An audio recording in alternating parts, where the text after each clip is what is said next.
Hello my friends, it's Danny, and today I'm showing you how to make easy fried rice. This is a quick, healthy recipe that's perfect for a busy weeknight. It's simple, delicious, family friendly, and it works really great for meal prep, which I will show you as well. I want to thank my friends at Happy Egg for partnering with me on this video. Traditionally, fried rice is made with scrambled eggs, but I gave this recipe a fun twist by topping it with a sunny side up Happy Egg free range blue and brown heritage breed egg. These decadent eggs have the most beautifully rich, plump amber yolks that really elevate the dish and bring all of the flavors together. These are my family's favorite eggs, and if you want to learn more about Happy Eggs and where to locate their free range offerings near you, I will leave a link to their website in the description box down below. Now, because fried rice comes together so quickly, I like to have all of my ingredients prepped before I get to the stove. So here's what you need. 1 tablespoon of sesame oil, 1 small diced onion, which is about a cup, 2 large carrots that I've peeled, quartered, and chopped, 1 chopped bell pepper. You'll also need 2 cloves of chopped garlic, a big handful of baby spinach chopped as well, 1 cup of frozen peas, a 1/4 cup of thinly sliced scallions, 4 cups of jasmine rice, which I bought frozen and then heated in the microwave. This is also a great way to use up any leftover rice that you may have in your fridge. And as always, you can substitute for your favorite type of rice. Just follow the cooking instructions on the package. Then I have low sodium soy sauce, sesame seeds, and a bit of coconut oil to cook up 4 Happy Egg free range blue and brown heritage breed eggs.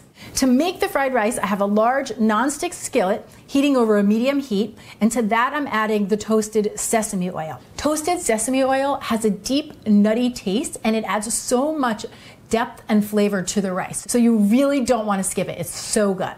Once the oil is heated up, I'll add in the onions, garlic, peppers, and carrots.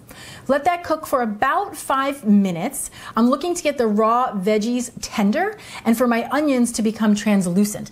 That's when I know I'm ready for the rest of the veggies. In goes the spinach, peas, and scallions.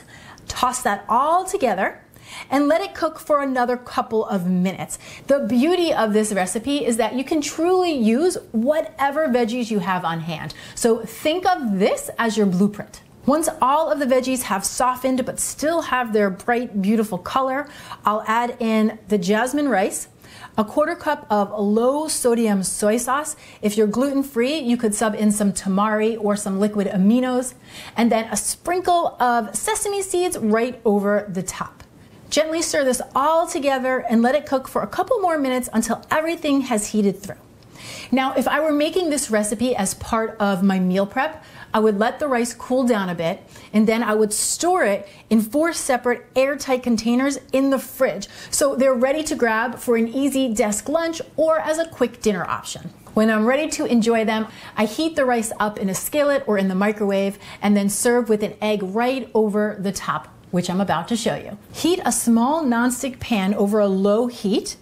Add a little coconut oil to the bottom of the pan. You could also do butter or ghee, whichever you prefer, and then add 1 Happy Egg to the pan. These heritage breed eggs are so beautiful with their true blue and chocolatey brown speckled shells, and are perfect for this fried rice because they add extra creamy, farm fresh flavor to this dish that you just can't get from a standard grocery store egg.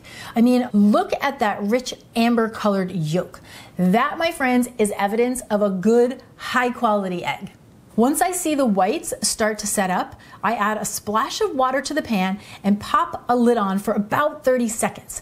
This allows the whites to cook through, but leaves the yolks super vibrant and runny. Slide the egg right over your fried rice to finish the dish, and so delicious. Farmers market quality eggs like these really tie the whole dish together. This recipe is quick, simple, healthy, and delicious, and I cannot wait for you to give it a try. And remember, if you want to learn more about Happy Egg and where to purchase their free range offerings near you, I have a link to their website down in the description box below. Thank you so much for watching. I'm Danny Spies, and I will see you back here next time with some more clean and deliciousness. Cheers!